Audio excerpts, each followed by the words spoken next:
দেখেছো ওরা কি বেয়াদব কিভাবে টিচ করতেছে। আচ্ছা বাদ দাও। তুমি যে কিছু বলো না কেন, কিভাবে বলতেছে। আচ্ছা ঠিক আছে। দাঁড়াও ভাই, সমস্যাটা তোমার পোশাকে, এই জন্যই ওরা কথা বলার সুযোগ পেয়েছে। চলো তোমরা অন্য জায়গায় গিয়ে বসো। আরে আশ্চর্য ব্যাপার, এদের ঘরে কি মা বোন নেই নাকি? এদের জ্বালা ফেসবুকেও টেকা দেয়। আর আপনার মতো হাবলু মানুষ আমি জীবনেও দেখিনি, আপনি ওকে আটকালেন কেন?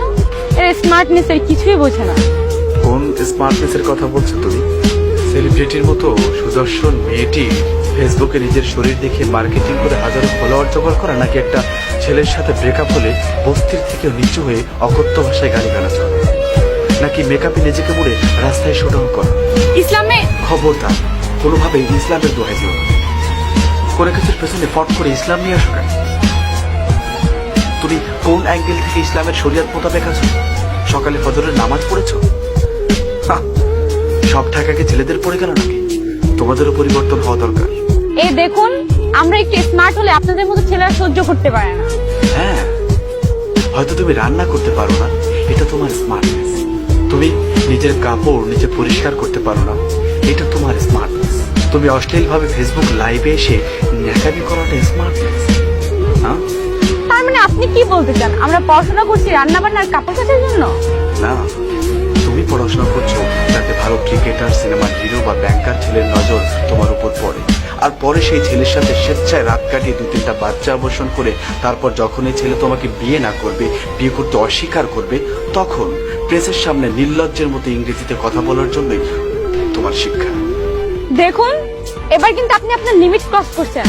আপনি যদি চুপ না করেন তাহলে কিন্তু এবার আমি লোকজন জড়ো করবো। এখানেই আমরা ছেলেরা হেরে যাই, কারণ এদেশের সাধারণ মানুষ এখন তোমাদেরকে সম্মান করে, তোমাদেরকে পাবলিকলি সাপোর্ট করে। আসলে তারা জানে না যে তোমরা ভেতরে ভেতরে কতটা নিচু হয়ে গিয়েছো। এই সমাজ মেয়েদেরকে এখন অন্ধভাবে বিশ্বাস করে, আর প্রতিনিয়ত তোমাদের মতো ভদ্র বেশি সুন্দর চেহারার কুলসে তোমাদের মেয়েরা এই সুবিধার ফায়দা তুলছে। দুনিয়া মেয়েদেরকে যতই সামনে নিচ্ছে, ততই তোমাদের মতো কোটি কয়েক ভদ্র চেহারা কুচ্ছপূর্ণভাবে মেয়েদের কিছু কর্মকাণ্ড সম্পূর্ণ নারী জাতিকে অসতী, বেহায়া, নির্লজ্জ বলে আখ্যায়িত করছে। আর ছেলেরা কি দুধে ধোয়া তুলসী পাতা? ছেলেরা যে মেয়েদের ভালোবাসে ফান্দে ফেলে ধর্ষণ করে, তার বেলায় কি? এটার উত্তর খুবই সহজ। অমানুষগুলো দেখতে ঠিক মানুষের মতোই হয়।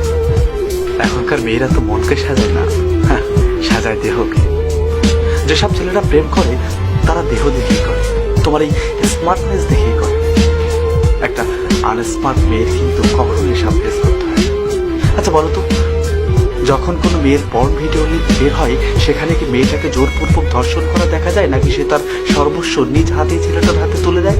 মেয়েটা ছেলেটাকে বিশ্বাস করে আর ছেলেটা তার সুযোগ নেয়। মেয়েটির পরিবারও তাকে বিশ্বাস করেছে, আর সেই বিশ্বাস ভেঙে মেয়েটির রুম ডেটে চলে গেল। হ্যাঁ, পরিবারের প্রতি তোমার কোনো ভরসা নেই। তোমার পরিবার তোমাকে জন্ম দিতে পেরেছে, তোমাকে বিয়ে দিতে পারতো না। আচ্ছা, পরিবারের কথা বাদ দিলাম, তোমার বয়ফ্রেন্ড ক্যাটাগরির কথা বলি। ক্লাসের ফার্স্ট বয় কখনো তোমার বয়ফ্রেন্ড হয় না। অ্যাকচুয়ালি যে ছেলে তোমাকে ভালোবাসে সে হয় তোমার লিস্টের আবাল ছেলে। স্মার্টরা তো স্মার্ট ওয়েতেই তোমার সর্বনাশ করবে। আর এটা খুবই সিম্পল, মেয়েদের ট্যালেন্টেড হওয়াতে আমার 1% সমস্যা নেই। দেখো, কম্পিউটার হোক বা চুলা, ঝাড়ু বা হকি, সব জায়গায় মেয়েরা প্রথম। কিন্তু তোমার মতো এমন ওভার স্মার্ট মেয়েদের সর্বকালই এসব বিতর্কের মধ্যে